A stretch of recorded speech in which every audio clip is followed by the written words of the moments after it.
इस पर इसी पर यही कहना है।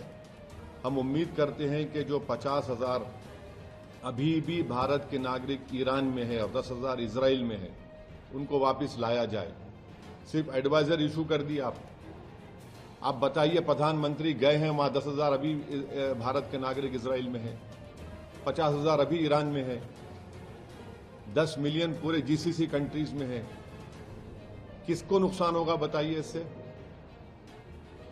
ये हमारे 10 मिलियन भारत के नागरिक अपने गाढ़े खून पसीने की कमाई भारत को भी जाते हैं फॉरेन एक्सचेंज के तौर पर। नेशनल इंटरेस्ट क्या सर्व हमारा बताइए प्रधानमंत्री के जाने के बाद? ये हमारे सवालात हैं। Thank you very much.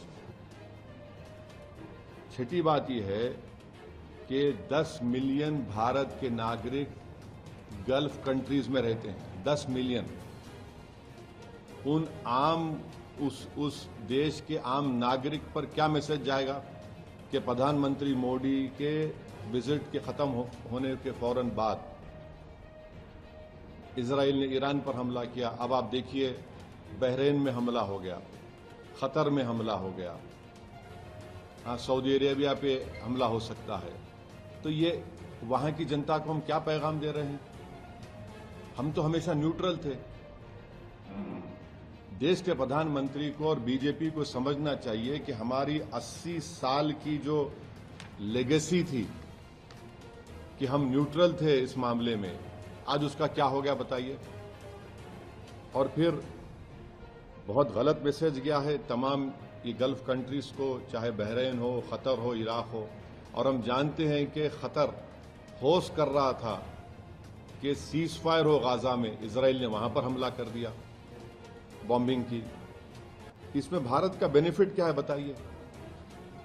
और प्रधानमंत्री के साथ जो आपकी बरादरी मीडिया के लोग गए थे कवर करने के लिए, वो भी फंसे हुए इजराइल में। अब उनका क्या होगा? तो ये जो,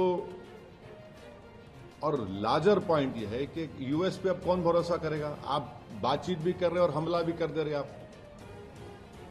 तो ये सवालात हैं जिससे देश के प्रधानमंत्री को, बरसर इख्तियार जमात को, बीजेपी को इसका जवाब देना पड़ेगा। और बड़ी अफसोस की बात है कि प्रधानमंत्री इजराइल को चले गए, फिर उनको वहां पर उनकी नेसेट में, पार्लियामेंट में एक अवार्ड भी दे दिया गया, और प्रधानमंत्री के वजीर आजम की मौजूदगी में वहां के अपोजिशन ने वॉकआउट भी कर दिया। इजराइल ने नरेंद्र मोदी के इस विजिट को इस्तेमाल किया हमला करने के लिए और दुनिया को बताने के लिए कि भारत उनके साथ खड़ा हुआ है, बल्कि बेट्रेयल है। हम पूछना चाह रहे हैं बीजेपी और देश के प्रधानमंत्री और उनके सरकार से कि क्या नेतन्याहू ने हमको बताया था प्रधानमंत्री को? अगर बताया तो प्रधानमंत्री को निकल के आ जाना चाहिए, जिस तरह वाजपेयी ने किया था 79 में। और अगर नहीं बताया तो फिर इजराइल ने इस्तेमाल किया हम लोगों को। ये बड़ी तकलीफदेह बात है। तो ये मुझे अब तक अगर वजीर आजम का एयरक्राफ्ट मिड एयर में होता और इस तरह का हमला होता